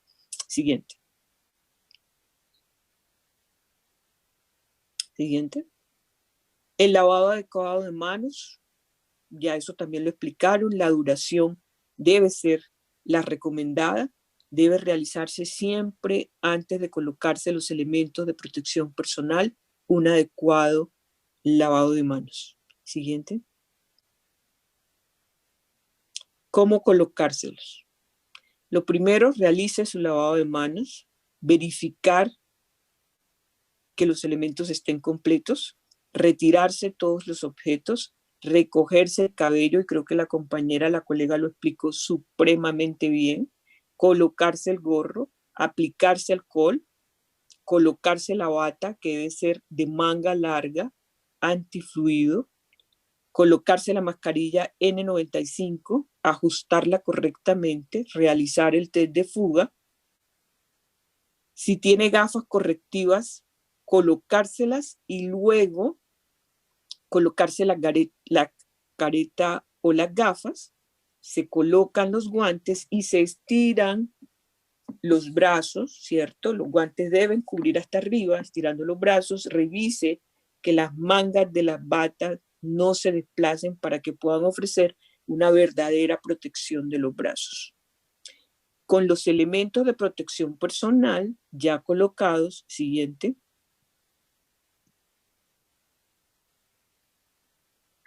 Bueno, este es como un jueguito que dice, pero no va a dar. Como en el orden en el que se deben poner los guantes, los elementos, el primero es el gorro y los últimos son los guantes. Siguiente. ¿Cómo quitárselos? Eso también ya lo explicaron. Fíjense que cambia el orden y en eso debemos ser bien juiciosos. Ubicamos la zona para el retiro, aplicamos alcohol, retiramos los guantes, el alcohol lo aplicamos sobre los guantes, se retira los guantes, las caretas. Si es desechable, se desecha la careta. Si no es desechable, debe limpiarse, desinfectarse con alcohol al 70%. Se retira la bata impermeable, siempre teniendo el cuidado de hacerlo hacia afuera, con cuidado para no tocar su ropa, porque si no estamos contaminando la ropa. Desechamos la bata, retiramos el gorro y también lo desechamos, retiramos los guantes, aplicamos alcohol y fíjense que lo último que se retira es la mascarilla. Lo ubicamos, que esa también es una recomendación, cuando se reusa la mascarilla, debe ubicarse en una bolsa de papel, ¿cierto?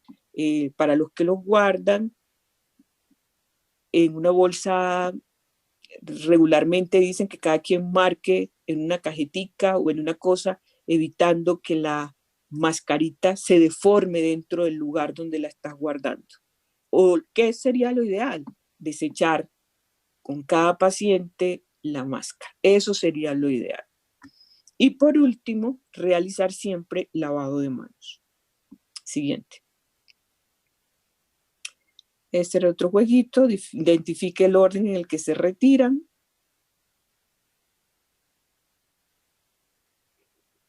¿En qué lugar puede realizarse el hisopado nasofaríngeo?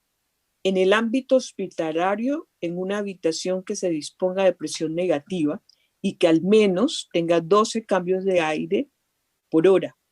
Y en eso tenemos que ser también nosotros muy cuidadosos, protegernos y proteger.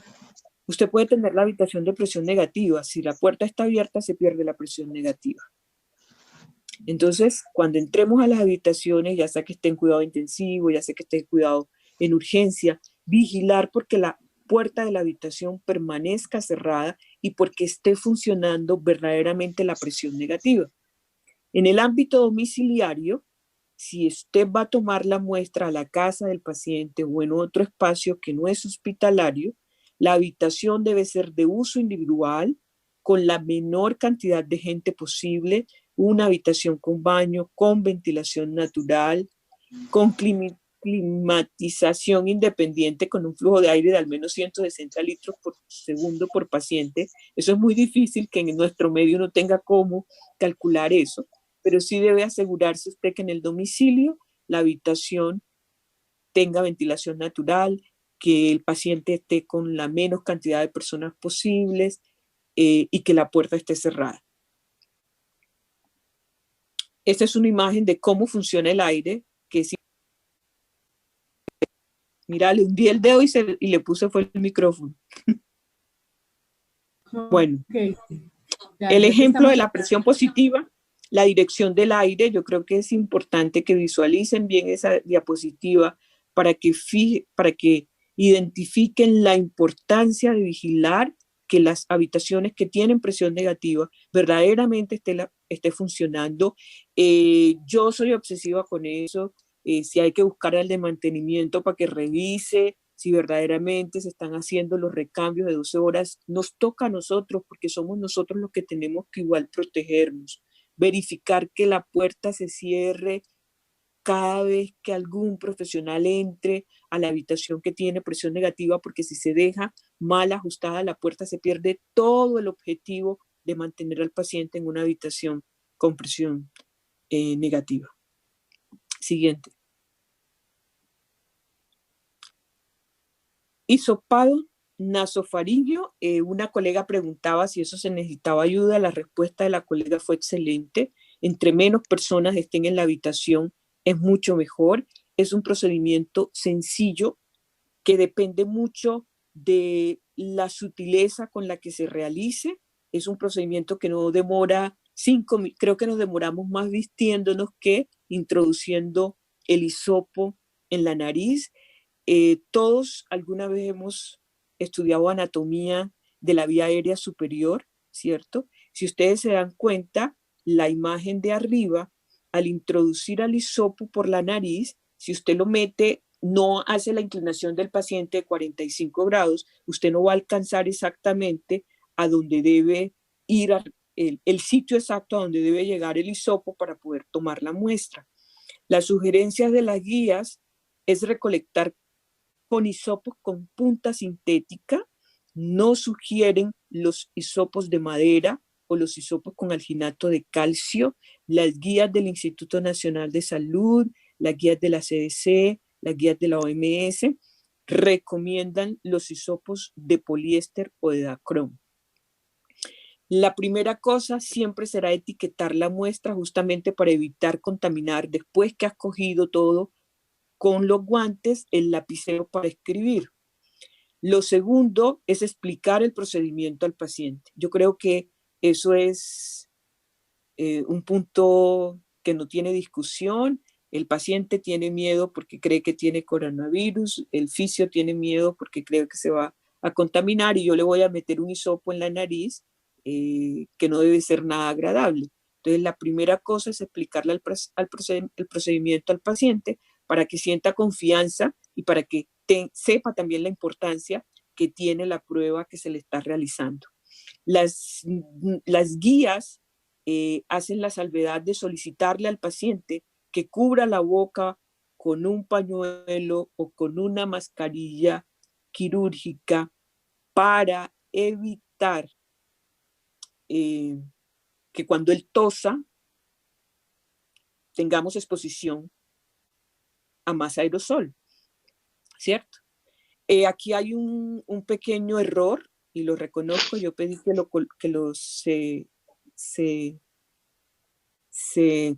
se corrigiera, pero creo que los chicos no alcanzaron, y es que el 2 es el 3. Yo primero debo colocarme los elementos de bioseguridad y después sí acercarme para explicarle al paciente.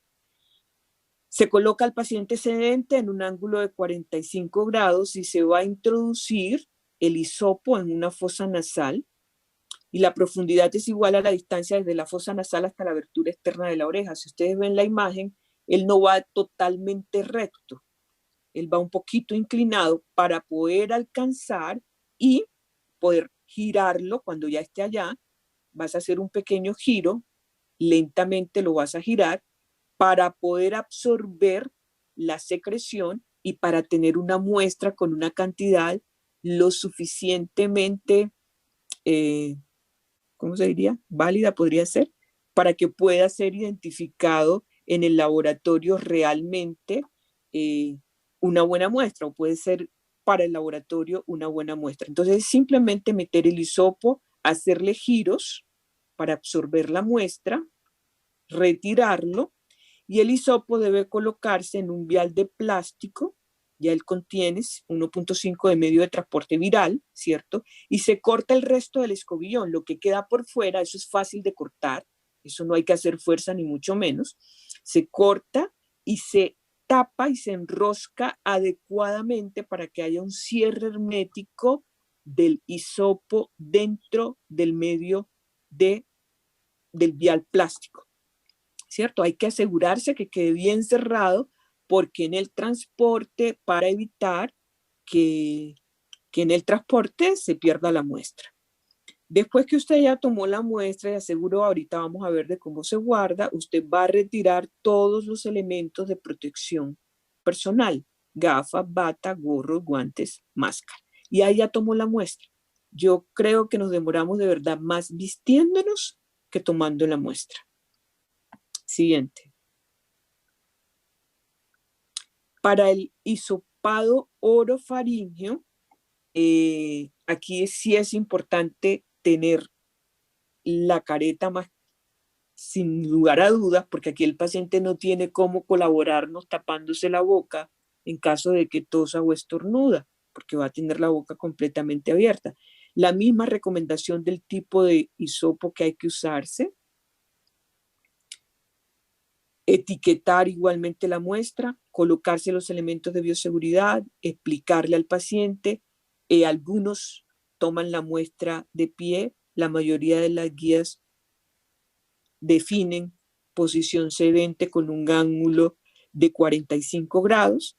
Se le pide al paciente que abra la boca, que saque la lengua, para eso es el baja lengua, para sostener la lengua con el baja lengua, y que continuamente diga la palabra "ah", y se llevará el hisopo hasta el fondo de la orofaringe y se frotará de arriba hacia abajo en la parte posterior de las amígdalas, que es ahí donde usted va a tomar la muestra.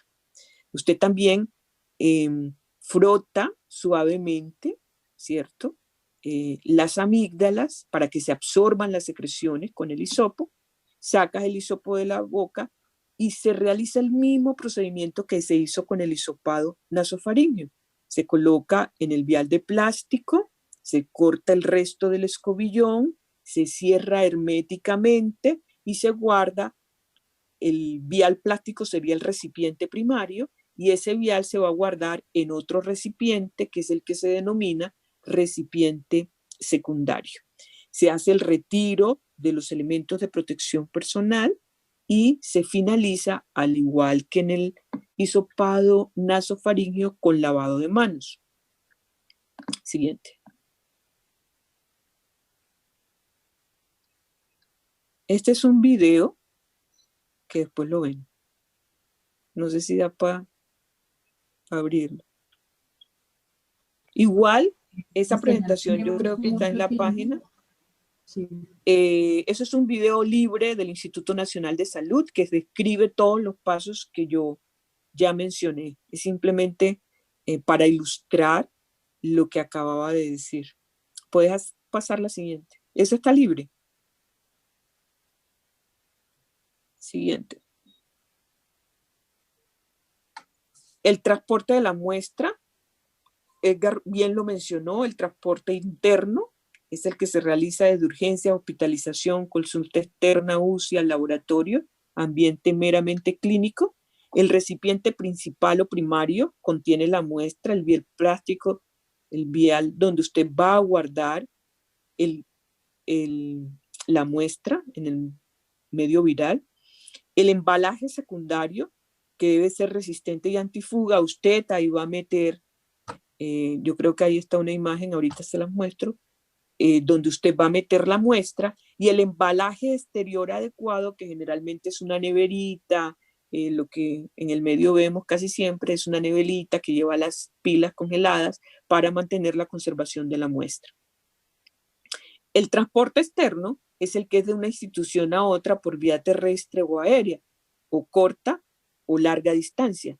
El que toma la muestra en la casa del paciente y tiene que transportar desde la casa del paciente hasta el laboratorio la muestra para su procesamiento.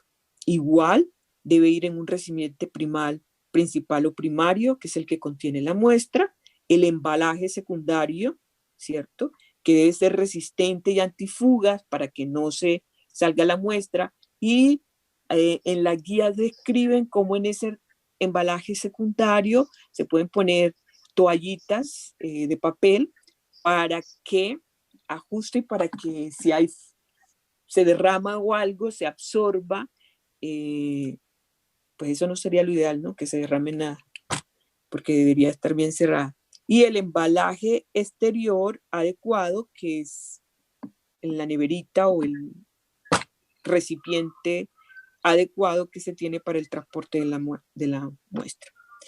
Igual para ambas, la adecuada etiqueta, la adecuada identificación de las muestras. Si el menor de 5 días o igual a 5 días debe conservarse a 4 grados centígrados, si es de mayor a 5 días debe guardarse a menos de 70 grados centígrados. Esas son las recomendaciones del Instituto Nacional de Salud con respecto al transporte y a la conservación de la muestra. Siguiente. No sé por qué me pasa. ¿Cuál es el éxito de la buena toma de muestra? Una adecuada recolección, y eso implica una adecuada técnica para llegar exactamente con el hisopo al sitio donde voy a tomar la muestra. El tiempo y el tipo de muestra. Los pacientes que son asintomáticos no necesitan tomarse toma de muestras. Y el transporte y la conservación. No se debe tomar una muestra hoy a las 8 de la mañana y llevarla al laboratorio a las 12 del día después que hice todos los domicilios del día, por ejemplo. Se pierde la conservación, se pierde el tiempo y seguramente será una muestra que no dará un resultado adecuado y se puede estar perdiendo un paciente. Siguiente. Ahí le faltaba. Insisto, el buen uso de los elementos de protección personal. Recuerde o recordemos que como profesionales tenemos el deber a proteger y el derecho a protegernos. Nosotros como fisioterapeutas somos profesionales de primera línea de atención en estos pacientes. Por eso, nunca debemos dejar de utilizar los elementos de protección personal, porque nos volvemos contacto estrecho. ¿Cuándo nos volvemos contacto estrecho? Cuando no utilizamos el respirador, la mascarilla N95 durante la atención del caso confirmado de COVID-19 en procedimientos que generan aerosoles, toma de muestras, terapia respiratoria, reanimación, ventilación artificial. En todas esas situaciones es obligatorio el uso de los elementos de protección personal porque son procedimientos que generan aerosoles. Cuando nos volvemos contacto estrecho, cuando proporcionamos atención clínica, auscultamos, realizamos procedimientos que implican tos, obtenemos muestra, participamos de la intubación orotraqueal, aspiramos secreciones en pacientes confirmados de COVID y no utilizamos los elementos de protección completos y de manera adecuada.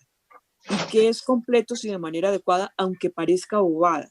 Es que tengo la mascarilla, pero tengo la nariz afuera y solo me cubre la boca. Es que el guante se me rompió y como era un huequito chiquito no le paré bolas. Es que la bata la tengo caída y está a la mitad del hombro. Tengo los elementos de protección, pero los tengo de manera inadecuada. Y cuando estamos en contacto a menos de 2 metros por más de 15 minutos, con un caso de COVID-19, o tuvimos contacto con material potencialmente infeccioso del COVID-19 y no utilizamos los elementos de protección personal. Yo insisto en que es poco probable que un fisioterapeuta pueda atender adecuadamente a un paciente a menos de 2 metros. Por eso creo que siempre que nosotros estemos con estos pacientes, independientemente de que generemos partículas de aerosol, simplemente por el tiempo estipulado del contacto a menos de 2 metros, por más de 15 minutos, nosotros deberíamos usar la mascarilla N95. Siguiente. Yo le doy siguiente acá como si fuera yo.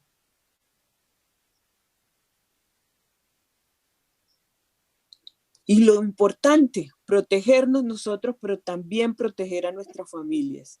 Yo sé el pánico que debe dar atender a un paciente con COVID-19 y regresar a la casa, porque tenemos los papás que ya son adultos mayores, porque muchos tienen hijos, porque estamos en aislamiento, entonces la familia está reunida. Por eso la protección no se acaba o no concluye cuando salgo de la UCI. La protección se acaba cuando yo llego a la casa y a la entrada de mi casa, me quito los zapatos, coloco los equipos en un sitio diferente, me retiro la ropa, me lavo bien las manos, me baño y después que me baño es que voy a saludar a mis seres queridos. Es importante la toma, es importante cuidar al paciente, es importante todo. Y ese todo también implica a la familia. Y los fisios vamos a estar en contacto con estos pacientes a menos de 2 metros. Entonces, recalquemos la importancia de mantener todas esas medidas preventivas que no terminan hasta cuando salimos de la clínica. Terminan cuando volvemos a nuestra casa, y en nuestra casa también tomamos medidas como las que ilustra la foto que una colega mandó. Dale el clic. Dale un clic para que aparezca la foto. No, ve la foto. Ok, ya.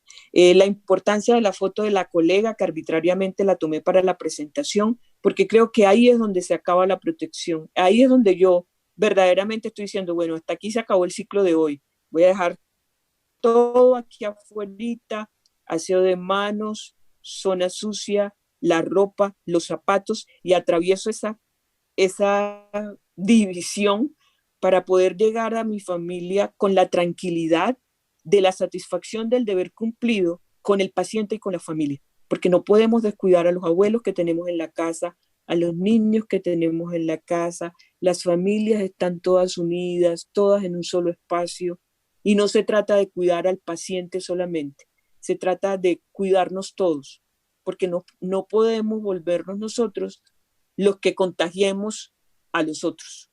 Entonces, la toma de muestras es importante, la adecuada toma de muestras es importante, pero les quiero dejar de verdad de mensaje que protegernos es importante. Ya yo viví la experiencia de contagiarme de tuberculosis por no utilizar los elementos de protección personal. Y creo que por eso en toda esta locura de esta pandemia le he tomado un liderazgo a los elementos de protección personal, porque sé las consecuencias de no usarlos bien. Y ese es el mensaje que les quiero decir. Hay que cuidar a los pacientes, pero también hay que cuidarnos nosotros y hay que cuidar a nuestros seres queridos. Muchísimas gracias, Esther, por todas tus recomendaciones y por esta charla. Hay varias preguntas, no tenemos mucho tiempo, se nos ha pasado el tiempo, realmente ha sido muy enriquecedor todo esto. Voy a hacer unas preguntas para que las respondamos rápidamente. ¿Cuánto tiempo tarda? No, perdón. ¿Cómo seleccionar si debe ser hisopado nasofaringeo o no? Eso tiene una orden médica, eso no lo decide el fisio. El INS, okay, en sus líneas, dice las dos, y deben ir las dos en el mismo. Sí. ¿Cuánto tiempo tarda desde que se toma la muestra hasta que se emite el resultado? Pues el resultado ya es así. Yo cuando no sé, digo no sé. Eso, la misión de nosotros como fisio es tomarla bien, asegurar que llegue al laboratorio. Y ya cuánto demora en el laboratorio, te miento si te digo exactamente cuánto demora. No sabría responderte cuánto se demora con precisión la emisión de la positividad o negatividad, no sé. Aquí dicen que creen 5 días. Amén. No sé, yo creo que hay que ser juiciosos, con las respuestas para no generar respuestas inadecuadas o falsas. Entonces, la verdad, no sé. ¿Cuánto es por aspiración nasofaringea? Dime. La guía no recomiendan el aspirado nasofaríngeo. La guía recomiendan el hisopado. Última pregunta. Señora. Hola, lo que pasa es que no he podido escribir, pero ¿se escucha? Sí, te escuchamos. Sí, te estamos escuchando. Mi nombre es Iliana Roca, de acá de Santa Marta, y hoy tuve una pequeña capacitación en una de las clínicas de acá, y lo que están haciendo es aspirado nasofaríngeo. ¿Podría variar la muestra o el resultado por esta toma? A ver, lo que se trata es justamente de no generar aerosoles, ¿no? Y cuando tú estás haciendo aspirado nasofaríngeo, la producción de aerosoles es inevitable. Nosotros los del grupo fuimos bien juiciosos en revisar las recomendaciones de las guías. Y las recomendaciones de las guías en el ambiente hospitalario, en el ambiente de consulta externa, en el ambiente domiciliar, recomiendan hisopado nasofaríngeo e hisopado orofaríngeo. Diferente cuando el paciente está en cuidado intensivo, que está en ventilación mecánica, y yo hago un puente directamente, un lavado broncoalveolar, ¿cierto? Directamente no tengo que destapar nada. Todo está dentro del circuito, porque el paciente está intubado. Acá estamos hablando de pacientes que están extubados, en donde yo no quiero que tosan, en donde yo quiero disminuir bajo cualquier riesgo la producción de generación de aerosoles. Entonces no es lo mismo tomar una muestra en un paciente en ventilación mecánica que en un paciente que está extubado. En el paciente en ventilación mecánica no vamos a hacer hisopado, por ejemplo.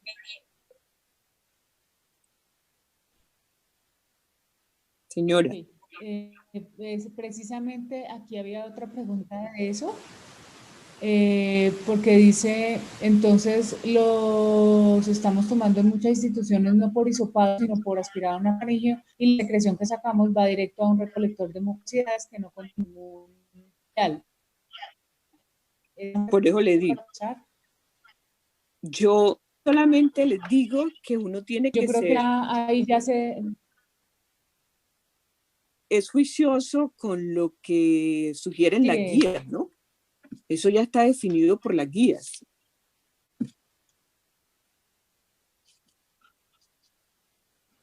Sí, bueno, creo que damos por terminada el webinar de hoy. Ya estamos pasados, son las 9:20, ya era las 9 de la noche, sin embargo, pues empezamos a las 7:20. Quiero darle un agradecimiento muy especial a la profesora Ivonne y a la profesora Esther por toda su colaboración, por todo su apoyo, porque venimos desarrollando desde la semana pasada un trabajo muy juicioso con las agremiaciones. Estamos en este proceso. La idea es precisamente apoyarlos a todos estos fisioterapeutas que no están de pronto en contacto tan fácilmente con alguien que los guíe, sino que no saben qué hacer. Aquí vamos a estar presentando estos webinars